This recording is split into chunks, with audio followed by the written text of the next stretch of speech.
Yohanes 14 ayat 15 sampai 17.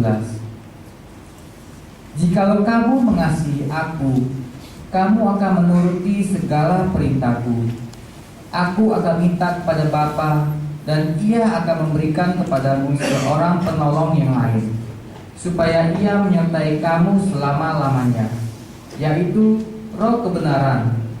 Dunia tidak dapat menerima Dia, sebab dunia tidak melihat Dia dan tidak mengenal Dia. Tetapi kamu mengenal Dia, sebab Ia menyertai kamu dan akan diam di dalam kamu. Amin. Amin. Luar biasa sekali, saudara. Ketika firman ini kita mengatakan, jika kita mengasihi dan menuruti segala perintahku, kata Yesus ini, maka Yesus akan minta kepada Bapa untuk memberikan penolong yang lain, yaitu Roh Kudus, supaya Dia atau Roh Kudus menyertai kita selama-lamanya.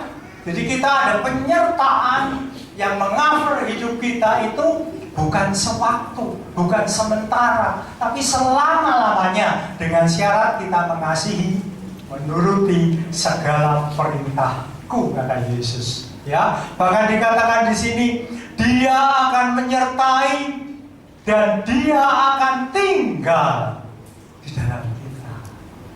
Aduh, Bapak Ibu, ketika Jumat Agung kemarin, kita tahu bahwa kisah ini menceritakan sebelum datangnya penangkapan kepada Tuhan Yesus. Dan Jumat Agung kemarin kita memperingati bahwa penebusan Kristus itu luar biasa buat saudara dan saya. Semua itu dihitung dengan darah, saudara. Belum lama ini saya periksa darah, saudara. Saya itu sakit demam. Saya sakit diabetes mellitus, itu sudah biasa periksa darah, itu penyakit yang memang harus periksa darah. Tapi yang aneh, saudara, 3 bulan yang lalu itu saya sakit flu, saudara. Saya sakit flu itu ke dokter umum dulu tidak bisa. Terus saya pindah melangkah ke dokter yang spesialis flu, yaitu dokter THT, saudara. Saya ke dokter THT yang salah satu di Magelang, dan diperiksa semua. Dokter itu ngomong, Bapak, tulang hidung Bapak ini bengkok. Saya bingung, saya tidak pernah jadi petinju, tulang hidungnya bengkok ya, saya. Terus setelah diperiksa tenggorokannya, wah, tenggorokan Bapak ini bukan cuma radang, Pak, juga luka-luka. Saudara, flu saya, saudara, sampai ketika saya mengeluarkan ingus itu, ingusnya campur darah, saudara. Jadi saya sangat bingung. Akhirnya dokternya memberi resep dengan obat yang sangat mahal. Saya minum, saudara, baru 1-2 kali. Enak badan saya. Obatnya habis, sembuh. 3 hari kemudian, begitu lagi, saudara. Saya diamkan, tambah parah lagi, tidak bisa napas, saudara. Saya ke dokter THT yang lain, saudara. Cari yang lain. Kalau obatnya habis, sembuh. Seminggu gitu lagi, ini 3 bulan, saudara. Akhirnya anaknya Cik Me, dokter Lia, ngomong ke saya begini, Pak, ini tidak bisa periksa ke dokter biasa nih, tapi mesti ke spesialis penyakit dalam, diabetes. Dokternya Pak, mungkin ini ada hubungannya dengan diabetesnya. Saya ke dokter diabetes, apa saudara yang dilakukan? Lab periksa darah khusus untuk pilek, saudara. Pilek kok periksa darah, saudara? Ya, tidak apa-apa lah. Puasa 12 jam, ambil darah kanan kiri, akhirnya ketemu ya. Pak Budi, pileknya Pak Budi ini bukan sebab dari penyakit THT, makanya diobati dengan segala macam antibiotik yang kadarnya tinggi pun tidak bisa. Ternyata penyakit Pak Budi ini jamuran karena sakit gula. Ketemunya itu cuma jamuran. Jamur. Akhirnya dokternya ngomong, tidak saya kasih obat apa-apa, Pak Budi saya kasih obat jamur. Sehari minumnya 1, ini cuma untuk seminggu. Saya tebus resepnya 1.200.000. Sekali makan 165.000. Tapi sembuh, saudara. Sembuh. Saudara sekalian, jadi deteksi tubuh kita itu semua ada hubungannya dengan darah. Ketika bangsa Israel akan diselamatkan di mana ada tulah anak sulung mati, saudara. Penebusannya apa, saudara? Ketika saudara dan saya yang kita seharusnya mati di dalam dosa kita, tapi oleh darah Kristus, saudara dan saya ini diselamatkan. Amin. Bukan dapat penebusan saja, tapi barang siapa percaya, kita diselamatkan. Bahkan janjinya ketika kita tinggal di dalam Dia, menuruti segala perintahnya, maka Dia akan terus mengirimkan kepada kita penolong yang lain. Yaitu siapa, saudara? Roh Kudus. Yang akan memberikan kepada kita dalam kehidupan kita ini dalam semua aspek. Bahkan firman Tuhan katakan, ketika engkau tidak bisa berdoa sekalipun, keluhan-keluhan yang tidak terucapkan, itu Roh Kudus yang akan membantu mendoakan untuk kita. Otomatis, saudara. Karena apa? Roh Kudus tinggal di dalam kita. Jadi Dia tahu apa yang akan terjadi. Ini tahu, saudara. Maka Roh Kudus yang mendoakan saudara dan saya. Wah, kalau hal ini terjadi bagi hidup kita, maka bereslah hidup kita. Amin, saudara. Ya. Di sini dikatakan, aku akan minta kepada Bapa ketika Kristus sudah kembali untuk memberikan pertolongan yang lain, yaitu Roh Kudus, supaya Ia menyertai kita tidak sewaktu-waktu, tapi selama-lamanya. Artinya apa, saudara? Sampai saudara dan saya habis kontraknya. Betul ya, saudara ya? Ketika kita habis kontraknya, Roh Kudus akan meninggalkan kita. Jadi selama-lamanya Roh Kudus menyertai kita, yaitu Roh kebenaran. Saudara. Jadi ketika Roh Kudus ada di dalam hidup saudara dan saya, maka hidup kita ini akan terus hidup di dalam kebenaran. Firman Tuhan katakan apa, saudara? Dari hati yang baik akan keluar kata-kata yang baik. Dari hati yang kotor akan keluar kata-kata yang kotor. Kalau anak Tuhan, kata-katanya yang keluar kata-kata kotor itu perlu dikoreksi. Hatinya ini baik atau tidak? Padahal tadi di sini dikatakan Roh Kudus akan tinggal di dalam kita, yaitu Roh kebenaran. Jadi kalau kita sebagai anak Tuhan ada Roh Kudus di dalam kita, maka kita adalah anak-anak kebenaran. Anak-anak kebenaran itu apa, saudara? Kita berjalan, saudara. Ketika kita berjalan pun kita akan menjadi berkat. Doa kita pasti mindsetnya dirubah, saudara.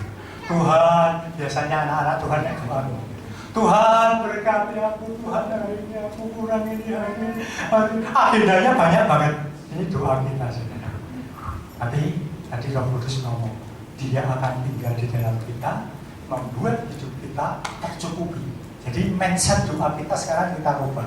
Tuhan, aku percaya Engkau memberkati aku. Tapi mari jadikan hidupku ini berkat bagi orang lain. Saudara, kalau hidup kita ini jadi berkat untuk orang lain, ya ada di bangku kosong begini. Kenapa, saudara? Karena hidup saudara ini tidak memberkati secara finansial saja, tapi segala kelakuan kita, tindak tanduk kita, omongan kita ini menjadi berkat. Di Magelang, saudara, ada satu ibu Mei kenal, namanya Ibu Isya, sering ikut ke sini juga ada pelayanan di sini. Ibu ini punya wajah khusus, saudara. Punya perilaku khusus. Badannya cukup besar, saudara. Tapi wajahnya ini wajah yang menyeramkan. Betul ya, Bu ya? Wajahnya ini tidak semua orang berani menatap, saudara. Boro-boro menatap, saudara. Duduk jejer pun tidak berani. Dan beberapa kali ada pelayanan di tempat ini, ibu ini juga selalu di mobil membuat gaduh. Membuat si mentalan kabut. Semua minta dia harus paling istimewa. Ini ibu ini jahat, serem wajahnya. Tapi karena firman diberitakan terus, akhirnya ibu ini mulai berubah. Kemarin dia bersaksi demikian ya. Paling terakhir si ada. Ibu ini berjualan mebel juga di rumahnya, berjualan mebel, dan dia tidak punya tukang. Cuma dia dan suaminya saja. Padahal mebel yang dijual itu almari, tempat tidur. Ada orang beli, diangkat sendiri sudah. Ya, dengan suaminya diangkat sendiri. Akhirnya tetangganya ini lama-lama lihat, ibu ini kok kuatnya bukan main ya. Dagangannya laku tapi diangkat sendiri. Akhirnya tetangganya datang. Bu Isyan, kok Bu Isyan ini kok sudah kuat, seragam kerja. Kenapa Bu Isyan? Nah, dia ngomong, ini kesaksian dia loh sekarang. Dia ngomong, karena saya anak Tuhan, saya diberkati Tuhan. Dia saksi sudah, saya diberkati Tuhan. Dan kenapa kok ibu ini kok sepertinya nggak pernah ngamuk ya? Dia belum tahu. Dia belum tahu, suaminya pun nggak ngamuk. Iya, saya ini anak Tuhan, saya diberkati Tuhan. Ini dia saksi di gereja, saya tangkap. Masuk di otak saya. Besok saya ngomong, bapak-bapak, ibu-ibu, saudara sekalian, dengan kesaksian Ibu Isyan sudah menjadi berkat. Lihat wajahnya sekarang, senyum terus. Ya, langsung dia rubah wajahnya. Sekarang sampai hari ini senyum terus. Saudara merubah wajah orangnya, saudara. Sampai hari ini dia paling getol cari jiwa. Lewat apa, saudara? Lewat senyumnya dia, saudara. Yang tadinya wajahnya, sekarang wajahnya penuh kasih. Karena dia saksi. Saya balikkan saja. Lihat kehidupannya, memberkati banyak orang. Contoh Ibu Isyan, sekarang dia di gereja. Suaminya sedang. Hidup kita, ketika Roh Kudus ada di dalam kita, Roh Kudus Tuhan katakan, dia adalah roh kebenaran. Kalau Roh Kudus, roh kebenaran tinggal dalam hidup kita, maka hidup kita akan yang sudah tidak benar akan dirubah menjadi benar. Amin, saudara. Ya. Asal kita percaya, saudara. Kalau saudara ngomong, itu kan Isyan. Tidak cuma Isyan. Semua saudara di sini bisa hidup dan menjadi berkat. Saudara lihat. Saya sering mengamati, saudara, anak-anak saya yang sekolah di sini, ya, sering mereka memberikan nyanyian spesial di depan, ya, saudara ya. Ketika mereka nyanyi, saya lihat beberapa kali mereka tampil nyanyi, mereka selalu tidak berani lihat audiens, selalu mereka gitu, sambil nyanyi. Itu memang tidak benar saya ngomong, tapi malam ini saudara lihat. Mereka menjadi orang-orang dahsyat, ya, ketika mereka diminum tapi siapa yang itu dahsyat kamu, suaramu bagus, kamu berani ngomong, berani mengapa, teruskan pekerjaan Tuhan, ya. Tuhan akan memberkati kamu. Ketika Roh Kudus tinggal di dalam hidupmu, maka roh kebenaran itu akan terus merubah hidup kita, terus merubah yang tadinya tidak baik akan menjadi baik. Saudara, kita ini memang orang-orang berdosa yang tidak layak harusnya masuk dalam kerajaan Allah. Tapi karena penebusan Kristus, saudara dan saya percaya, maka kita dilayakkan. Kita akan baca saudara ayatnya.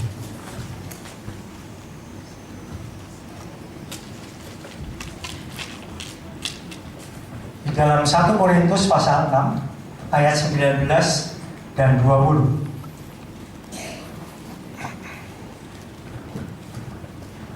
1 Korintus 6 ayat 19 dan 20.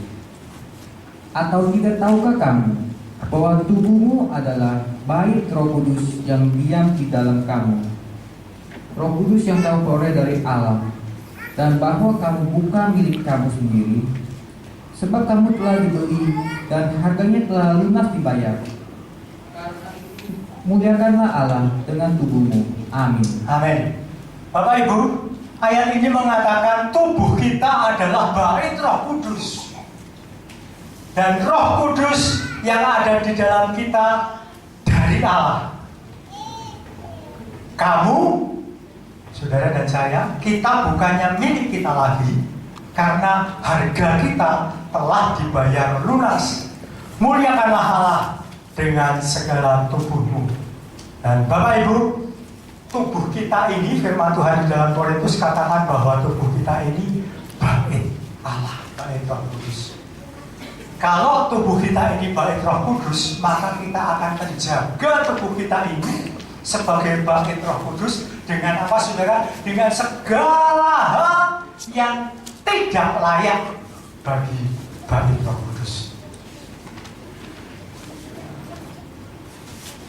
Banyak, saudara, banyak sekali yang tidak layak kita sebagai bait Roh Kudus, tapi dalam kehidupan kita tidak bisa menjaga tentang bait Roh Kudus yang Tuhan berikan kepada kita.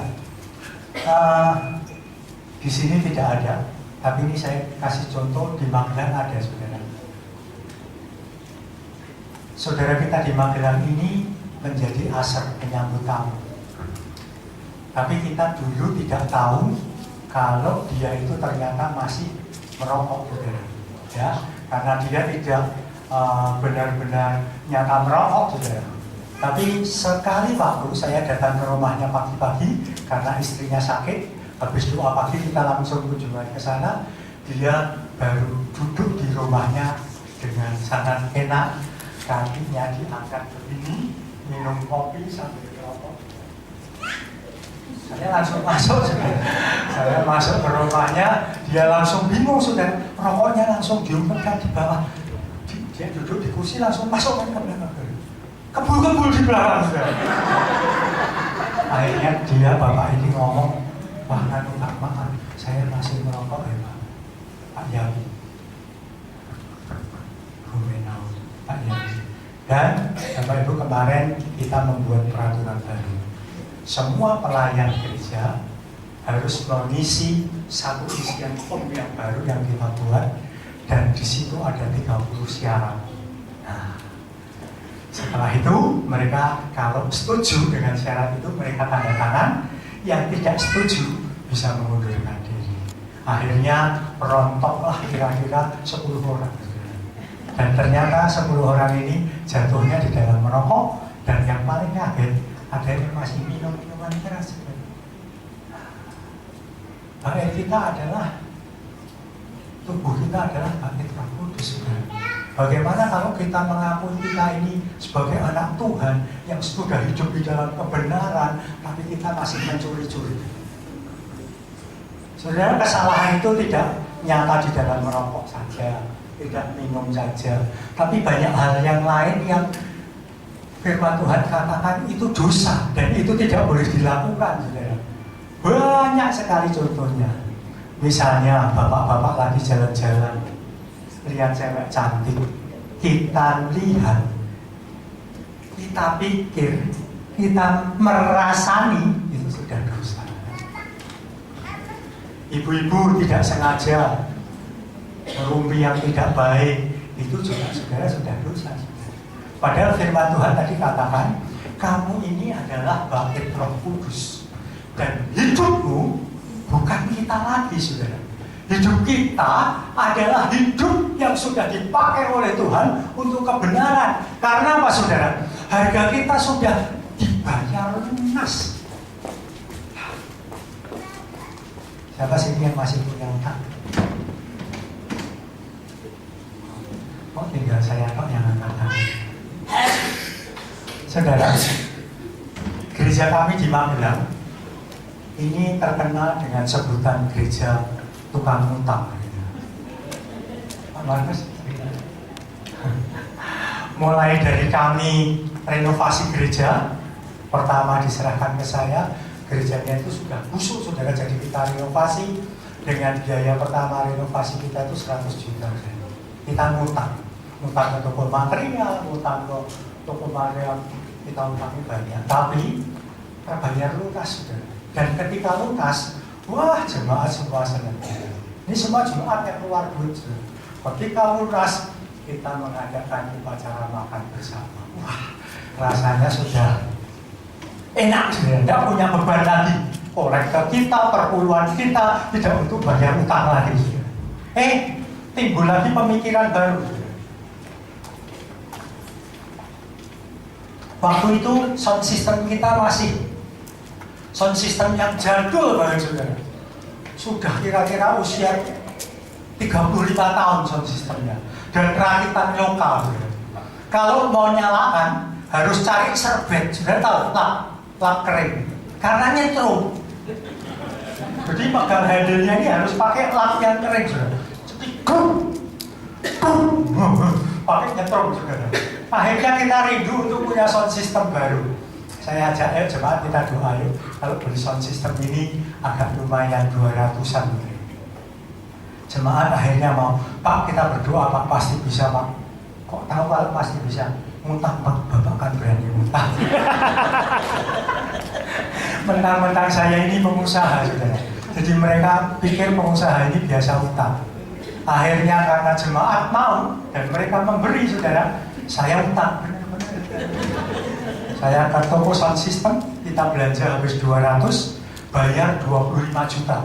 Ini tantangan dari jemaat. Waktu itu dapat 25, hasil untuk DP. Sisanya saudara, toko sound systemnya, saya bilang, bisa nggak diutang? Sebulan kita bayarnya 5 juta, karena kita perpuluhan kita cuma ada 5 juta. Dihitung-hitung sama dia, oke lah Pak, tapi Bapak harus buka cek ya Pak. Jadi tidak bentuk nota, tapi Bapak harus buka cek. 175.000 bagi 5 juta, 80 cek saya buka.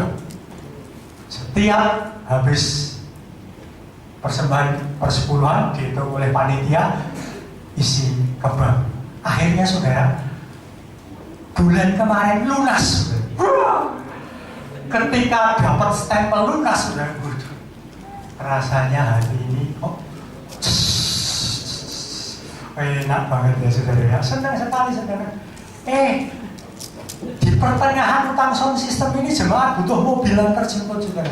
Pak, mau kita cari mobil antar jemput Pak. Ya enggak apa-apa. Saya pikir itu cari yang bekas yang 18 juta. Enggak Pak, yang baru aja Pak. Nah, terus gimana? Utang Pak. Pendetanya lagi suruh utang saudara. Dapat uang terkumpul, ada cincin, ada gelang, 30 juta. Untuk DP, sisanya diangsur. Akhirnya kita punya mobil baru untuk antar jemaat. Tepuk tangan dulu. Saudara, keluarlah predikat GSJA Jateng Barat dan Jateng Timur mencap gereja Sidang Jemaat Allah Immanuel Magelang, gereja banyak utangnya. Saya ngomong ke hamba-hamba Tuhan di Jawa Tengah, ya apa-apa, tapi kita sanggup bayarnya. Amin. Mobil sudah mau lunas, bangku kita bangku kuno, saudara. Kebutuhan orang kuno itu banyak, saudara ya. Bangku kita ini masih dari kayu, yang isinya orang 55 itu, saudara. Dan sudah dipakai 45 tahun, Pak Edi tahu. Bangkunya dari kayu sudah 45 tahun kita pakai. Sudah banyak yang pecah. Jadi kalau jemaat duduk, itu ada yang kecepet biru. Ada yang gegeri kecepet, ada yang bokongnya kecepet. Wah, pokoknya banyak yang kecepet. Gimana Pak? Bu, kita beli bangku Pak. Gimana caranya? Utang Pak. Saya sudah ngomong ke Hendy, sudah ngomong ke Andrew, sudah yang kedua saudara saya. Saya punya maksud itu saudara, ketika saya ngomong Tuhan, sebelum saya ngomong gerakan Andrew dan Hendy. Ini benar, kesaksian ini benar. Saya sudah ngomong, tapi rupanya Tuhan ini, kan Tuhan kita ini Tuhan yang baik ya saudara, tidak menggerakkan Hendy. Saya ngomong Andrew juga tidak digerakkan. Harapan saya itu Pak, butuhnya berapa Pak? Kita kirim Pak. Tapi ini tidak tergerak saudara.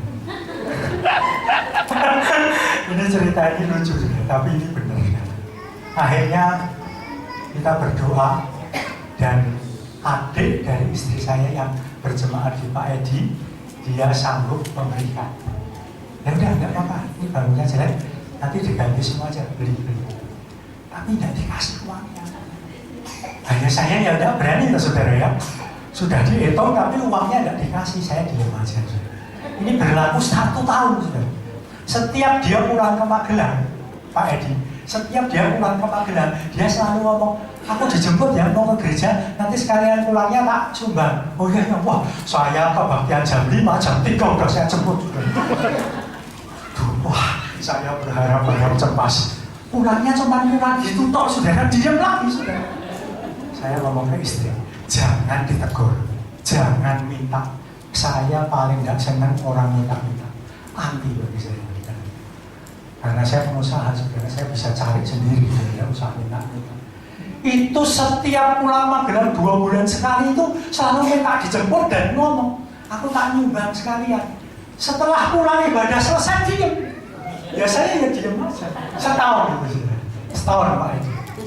Habis Natal tahun kemarin, setelah Natal ibadah hari tahun baru dia datang tanpa dijemput karena sama suaminya, sama Pak Pekan.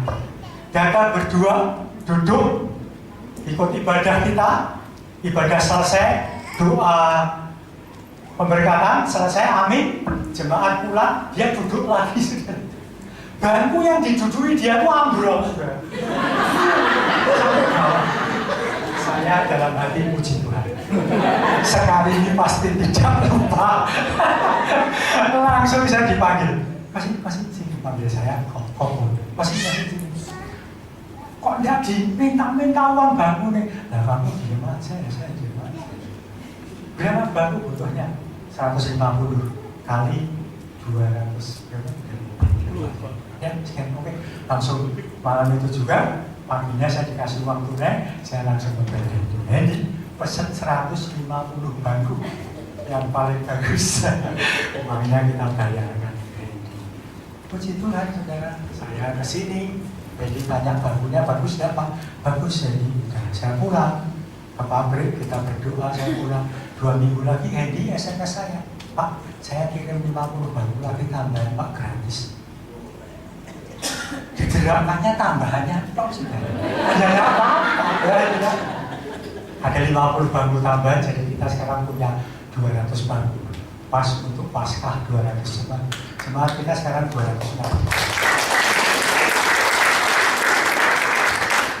Saudara, kenapa jemaat bisa berkembang? Karena hati jemaat dirubah menjadi hati yang mengasihi dan memberkati. Ketika mereka lakukan itu, saudara, malaikatlah jemaat, saudara. Kemarin sebelum saya tinggal ke sini, ibadah tiap minggu kita selalu ada jemaat baru, selalu ada jemaat baru, selalu ada jemaat baru. Dan yang hebat yang saya rasakan, saya selalu ngomong ke mereka, tidak boleh ngambil jemaat orang. Terus siapa Pak? Istrimu, suamimu yang belum kenal Tuhan. Bude itu tante, om, keponaan yang belum kenal Tuhan itu yang dijangkau. Lewat apa saudara? Saya. Bisa mereka memberi hati, saya siarkan. Sel itu tidak memindahkan ibadah, pindah ke rumah, bukan. Tapi sel itu adalah memperhatikan jemaat sel. Memperhatikan apanya Pak? Semua. Kalau tidak punya uang, kamu urunan, kasih uang. Kalau sakit, bawa ke rumah sakit. Ada BPJS-nya, tapi kita angkut, kita perhatikan. Sampai saya ngomong, sel yang benar-benar hidup adalah sel yang tahu besok jemaatnya mau sakit, hari ini sudah tahu. Itu sel yang hidup. Artinya apa saudara? Benar-benar seperti keluarga. Saya dapat statement satu dari kepala ketua sel yang bikin saya menangis. Kami punya,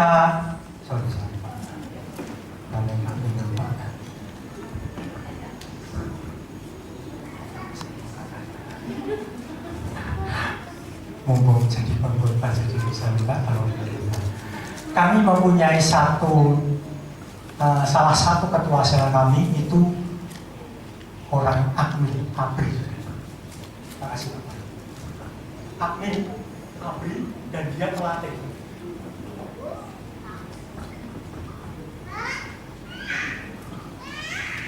Saya berdoa kepada Tuhan, beri jemaat saya ini dokter, supaya ketika kita ada pemeriksaan gratis, dokter bisa berjalan.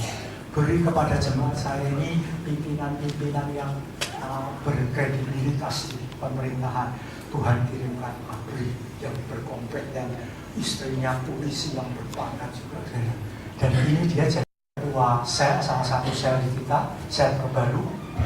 Kita terus saya kita pecah, terus berkembang saya. Statement dari Pak Tentara ini demikian, saudara. Dia membuat statement begitu, saudara. Saudara-saudara, ini desainnya dia. Saya sering sidak, saudara.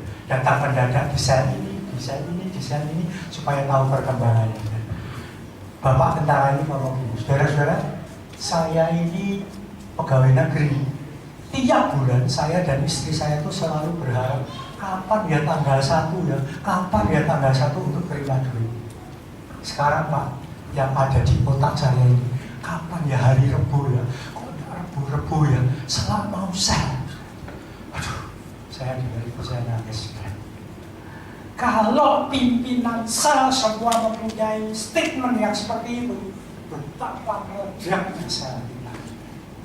Apalagi jemaat sel sampai punya statement yang persis seperti itu. Jemaat selnya, aduh saudara, selnya akan langsung cepat dipecah. Dan ketika dia ngomong seperti itu, saudara, dia mempunyai hati melayani. Saudara tahu, dia naik jenjangnya cepat, saudara. Berkatnya melimpah, ya.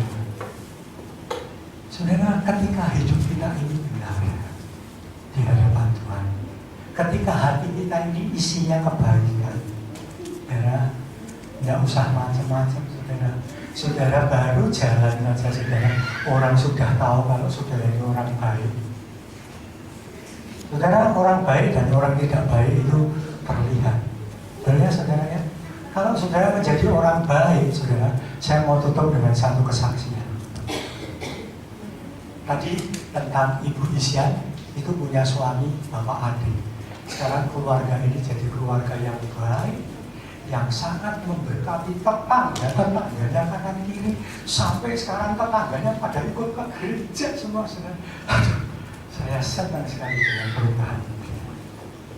Pak Ade dan Ibu Isyan ini orang yang masih agak jadul ya, ya. Mereka berdua bisnis mebel, tapi cuma punya handphone Nokia yang keluarnya udah 30 tahun yang lalu sudah. Dan cuma punya satu, ya. Nokia yang sangat nol dan satu untuk berdua. Pak Ade kemarin saksi, saya rindu saudara untuk saya ini punya handphone sendiri supaya hubungan dagangnya lebih luas lagi. Tapi Tuhan kok belum ngasih keuangan lebih untuk beli handphone lagi. Hidup mereka sederhana, saudara. Yang dijual mebelnya bukan mebel baru, saudara, mebel bekas. Jadi mebel bekas yang rusak-rusak itu dia beli, Pak Ade dandani sendiri, nanti dibeli orang lagi. Untungnya kecil-kecilan. Tapi laku keras, saudara. Mebel kalau datang belum dibetulkan sudah laku, belum dibetulkan sudah laku. Pak Ade punya kerinduan itu, dan sekali waktu Pak Ade dan Ibu Isyan dapat bel dari orang Semarang. Ini seminggu yang lalu, kesaksian ini. Dapat telepon dari orang Semarang mau jual mebel bekas di rumahnya.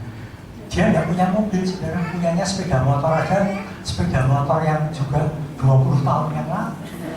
Udah yang tua, kayak kalau digas bukan malah maju, malah mundur, saudara. Jadi dia harus nuntun kendaraan itu pelan-pelan, sungguh tidak bisa keras. Honda yang Astrea yang pertama, yang kuno sekali, saudara. Yang digas bukannya maju malah melepak, saudara. Jadi dia harus pelan-pelan ke Semarang. Di perjalanan Semarang, saudara, pulang dari lihat mebel di Semarang, di tengah jalan, jalannya lagi sepi, kesaksian Pak Ade. Pak Ade pelan-pelan karena memang sepeda motornya pelan. Di sebelah kiri ada smartphone jatuh punya orang, saudara. Smartphone terbaru, warnanya hitam besar, katanya Pak Ade.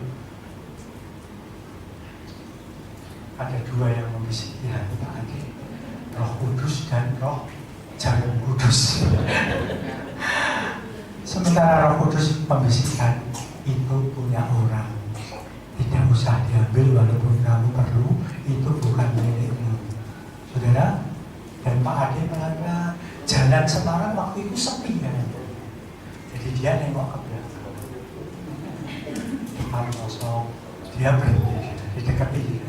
Berhenti, dijejeri, terus dia tanya istrinya, Sian, gimana ya Sian?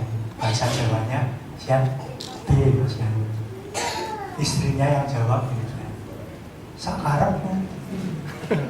Bingung dia Sian. Bagus katanya, tutup. Mereknya dia tidak tahu, tapi smartphone besar. Terus akhirnya mereka berdua berhenti di situ lama. Dia tanya lagi ke istrinya. Ini suami yang baik, saudara. Karena suami takut istri. Kemarin istrinya senang banget. Karena ya, dapat makan dari pik,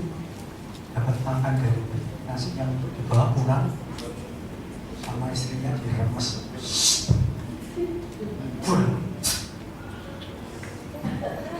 Sadisnya seperti itu. Sekarang saudara kalau lihat, besok kalau dia pelayan teman, wajahnya sudah diformat.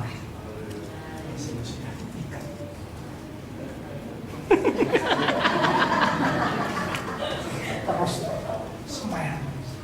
Karena dia ngomong gitu, saya ngomong, contoh itu Sian bisa buat contoh tetangganya saya sedang karena senyum terus. Coba Ibu Sian berdiri. Coba Ibu Sian berdiri. Senyum Ibu Sian. Sejak hari itu dia senyum. Gampang ya sebenarnya. Saudara, akhirnya smartphone-nya Pak Adi tanya lagi, gimana Sian enaknya piye? Ibu Sian jawabnya, terserah aku enaknya piye. Bingung saudara. Akhirnya dia Roh Kudus lebih kuat bicara, tidak usah diambil. Wah, goblok banget ya saudara. Tidak ada yang punya, sepi, tidak diambil. Terus saudara ingat istri Lot? Tidak jauh, sudah katanya jalan doang sekitar 30 meteran, ragu-ragu dia balik lagi muter. Jadi ya, itu palsu atau asli atau orang ngasih perangkap sudah. Parahnya lagi ke situ sudah ditendang-tendang pakai kaki sudah. Berat katanya. Wah ini handphone bener. Iya ya Sian, iya ya. Istrinya ngomong, terserah kamu. Ini istri yang bijaksana saudara. Ya, ketika saudara ingat Adam dan Hawa, ketika Tuhan datang ke Adam, kenapa kamu makan buah yang terlarang? Ini adalah Tuhan. Kenapa kamu makan buah itu? Ular itu Tuhan. Saling buang-buangan. Tapi Ibu Sian pintar, dia tidak mau jadi tempat buangan. Terserah. Terus ditunggu lama katanya saudara 14 jam. Asli Sian. Saya ngomong, gimana Pak? Ya goblok. Ada yang punya udah. Tapi dia akhirnya ambil keputusan pagi itu tidak diambil. Tapi dia akhirnya penuh dengan sukacita.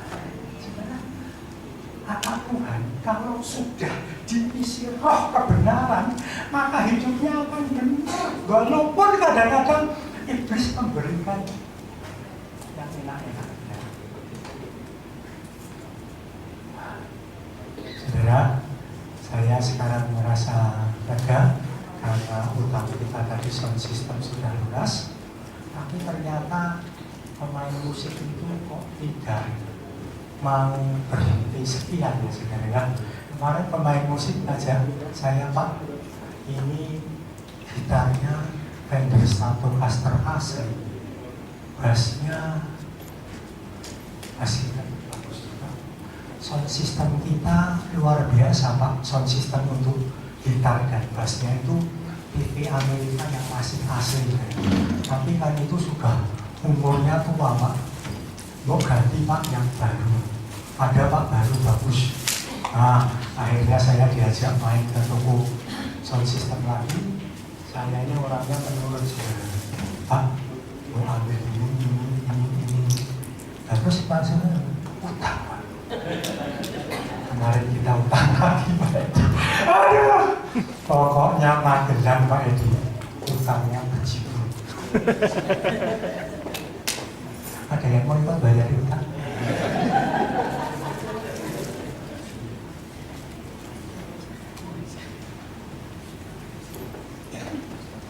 Sekarang kita punya sound system gitar bass yang kayak itu, gitar listrik yang kayak itu. Aduh, memang suasana ibadahnya jadi lebih enak. Tidak ada karena amrinya bagus sebetulnya bagus, tapi sudah tua, jadi diganti dengan yang muda. Akhirnya utang lagi. Ya, tapi tidak apa-apa. Kita pasti akan bisa menjalani dengan segala kebaikan kita. Jadi tadi saya tanya saudara, apakah jemaat anak-anak Tuhan boleh utang? Saya anjurkan saudara utang yang banyak. Tidak apa-apa saudara, karena ketika saudara utang banyak, saudara pikiran saudara ini akan berkembang. Uangnya ini akan kita apakan? Kita jalankan supaya untung. Bank dapat, saudara juga dapat. Yang tidak boleh kalau saudara tidak bayar. Nah, itu yang tidak boleh saudara. Jadi saya anjurkan ke jemaat saya. Terus bagaimana Pak caranya, rumusnya? Utanglah yang banyak, tapi kerjakan. Kan dikerjakan saudara. Ketika dikerjakan dapat untung, kasih perpuluhan yang benar. Supaya apa? Utangnya gereja juga bisa kebayar. Ya. Jadi sebetulnya Roh Kudus itu mengajarkan kepada kita itu segala kebaikan. Hidup sehat, ya, makan yang sehat, utang yang banyak, kerja yang giat. Utang saudara lunas, habis, jangan berhenti saudara, karena ada satu kata saudara. Ketika kita merasa hidup kita mapan, maka itu awal dari kemunduran kita. Jadi sampai hari ini saudara, saya jadi gembala, tapi saya tetap seorang bisnismen. Saya tetap bekerja, karena dari pekerjaan saya juga memberkati pekerjaan Tuhan. Pekerjaan Tuhan jadi hidup. Wah, saya di toko dipanggilnya juragan ikan. Dia nggak apa? Ya, di gereja dipanggil Pak Pendeta. Iya. Di jalan dipanggil bisa di sana. Tukang kuda ya sebenarnya. Karena saya juga ternak kuda gitu. Jadi saya ini panggilannya tukang kuda, tukang ikan, Pak Pendeta ya. Yang mana jalan, yang penting kita hidup di dalam kebenaran, kebaikan. Jadi ketika kita melangkah, banyak orang yang diberkati. Amin saudara. Jangan sampai tetangga saudara lihat saudara itu menjadi apa saudara yang sekarang di Afghanistan, di Irak, pagi-pagi bangun tidur, kemarin saya tanya kepada salah satu jemaat kita yang manten baru saudara, saya tanya ini, sudah habis berapa piringnya, sudah habis berapa gelasnya? Puji Tuhan, saya nggak pernah perang. Saudara, puji Tuhan, hiduplah menjadi berkat bagi orang, karena Roh Kudus tinggal di dalam kita, sehingga firman Tuhan pagi sore hari ini katakan Allah menyertai saudara tetap di dalam hidupmu. Amin. Bahkan Dia mengutus Roh Kudus untuk tinggal di dalam hidup kita. Roh kebenaran tinggal di dalam hidup kita akan menjadi hidup yang benar. Ketika kita hidup benar, kita akan menjadi hidup yang memberkati orang. Ketika kita memberkati orang, maka orang akan banyak datang kepada Tuhan. Amin. Puji Tuhan, Tuhan memberkati.